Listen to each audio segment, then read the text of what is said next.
আপনি এগুলো খাবেন না স্যার। এই কি করলি? মুখের খাবার কেন ফেলে দিলি? স্যার এত কথা আপনি কইতে পারবেন স্যার, আপনি এই খাবার খাইতে পারবেন না স্যার। দেখ, মন মেজাজ কিন্তু অনেক খারাপ আছে। আমি অনেক টায়ার্ড, আমি বাসায় এসে খাচ্ছি। তো কি সমস্যা, কি সমস্যা বল। স্যার আপনার যদি খাওয়ান লাগে স্যার, স্যার কোন স্যার, আমি নিজের দোকান থেকে খাওয়ানো দিন স্যার, কিন্তু স্যার আপনি এই খাবার খাইতে পারবেন না স্যার। আরে এই সব এই খাবারে কি সমস্যা করছে তোরে? স্যার এত কথা আমি জানি না স্যার, কিন্তু এই খাবার আপনি খাইতে পারবেন না স্যার। দেখ, শেষবার তোকে আমি বলতেছি এই খাবারের কি সমস্যা আমাকে বল তুই। স্যার খাবারে যে সমস্যা থাকুক কইলাম তো স্যার, আপনি টাকা দেন আমি নিজ থেকে খাবার এনে দিতেছি স্যার, কিন্তু এই খাবার আপনি খাইতে পারবেন না। আমার বউ এটা শখ করে আছে, ও একটু পরে নাস্তা রেডি করতেছে, আমাকে এটা খেতে বলছে। তুই এই খাবারটা ফেললি কেন? স্যার ফেলছি কারণ স্যার কারণটা বল।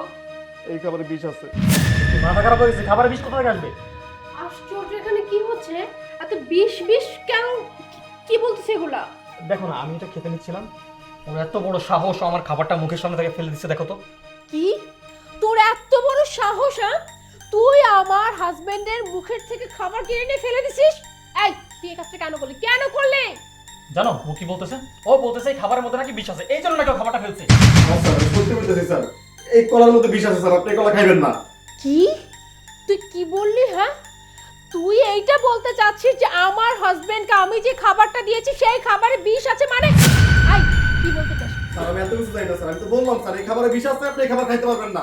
চুপ, একদম চুপ, আর একটা উল্টাপাল্টা কথা বলবি না। আচ্ছা তুমি থামো। দেখ, তোকে আমি শেষবারের মতো বলতেছি, তোর সাথে আমি আর কোনো আর্গুমেন্টে যাবো না। আমি তোকে বলতেছি খাবারে কে বিষ মিশাইছে, সত্যি যদি বিষ থেকে থাকে আমাকে বল, না হলে তোকে আমি পুলিশে দেবো। ঠিক আছে আপনি যেহেতু এত বেড়ে কইতাছেন, কইতাছি এই খাবারে ম্যাডাম বিষ মিশাইছে। এই খাবারে ম্যাডাম বিষ মিশাইছে? দেখছো তোমার নামে কি বলতেছে?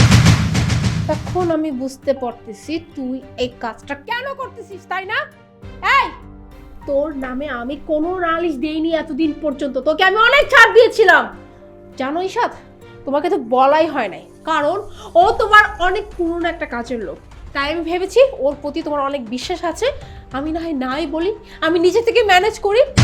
তুমি জানো আমি এই বাড়িতে আসার পর থেকে ও আমার দিকে না খুব নজর দিত।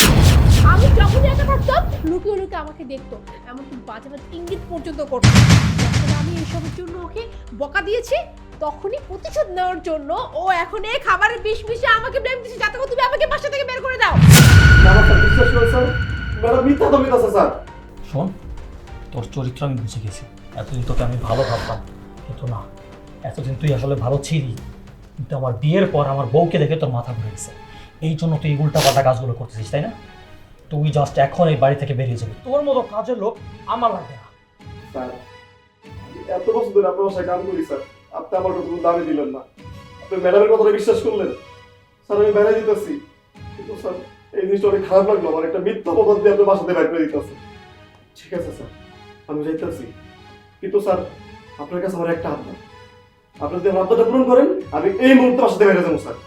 কি তোর শেষ ইচ্ছা কি বল? স্যার আমার সামনে আপনি ম্যাডামের কলাটা খাওয়াই তাহলে বাসাতে বাইরে যাবো। ঠিক আছে, তোকে যেহেতু আমি বাড়ি থেকে বের করে দিচ্ছি, তোর সামান্য ইচ্ছা আমি পূরণ করবো। এই কলাটা তুমি খাও। ঈশাদ, তুমি কি পাগল হয়ে গেছো? সামান্য একটা কাজের লোকের জন্য তুমি আমাকে কলাটা খেতে বলতেছো? তুমি তো ভালো করে জানো আমি কলা খাই না। দেখো, ওকে তো আমরা বাড়ি থেকে বের করে দিচ্ছি, বলছি তো বলতে সরি, শেষ ইচ্ছা এটা আমরা পূরণ করি। তুমি জাস্ট একটা কামড় দাও, ওকে বের করে দেবো আমি। আমি জাস্ট এটা বুঝতেছি না, তুমি তোমার ওয়াইফকে বিশ্বাস করো নাকি কাজের লোককে বিশ্বাস করতেছো? ওর কথা শুনে তুমি আমাকে কলা খেতে বলতেছো?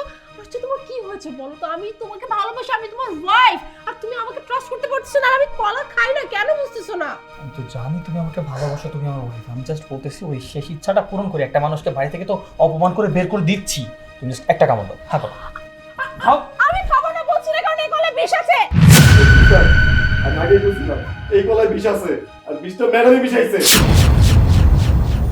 এই দিয়ে দিলাম বিষ,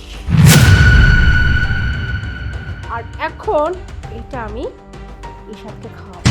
এরপরও আজীবনের জন্য আমার জীবন থেকে চলে যাবে। এরপর আমি আমার বয়ফ্রেন্ডের সাথে সুন্দর মতো জীবন কাটাবো। ম্যাডাম কি করতেছে? কি কইতাছে? বিষ বিষে সারে মেরে লেগে? না না না, আমি বাইসে থাকতে এই কলা সারে খাওয়া যাবো না। কিছু একটা বার করতে হইব, দেখতেছি আমি।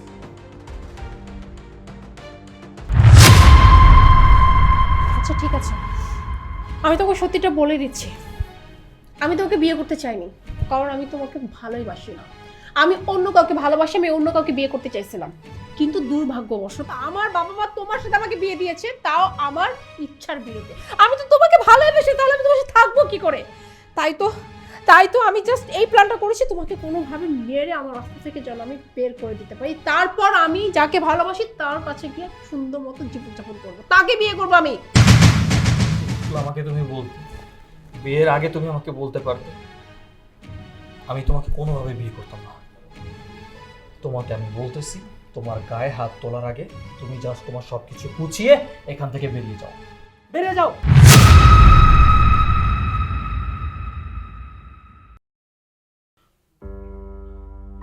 ভাই সরি রে, তোর মুখে আমি 2টা থাপ্পড় মারছি।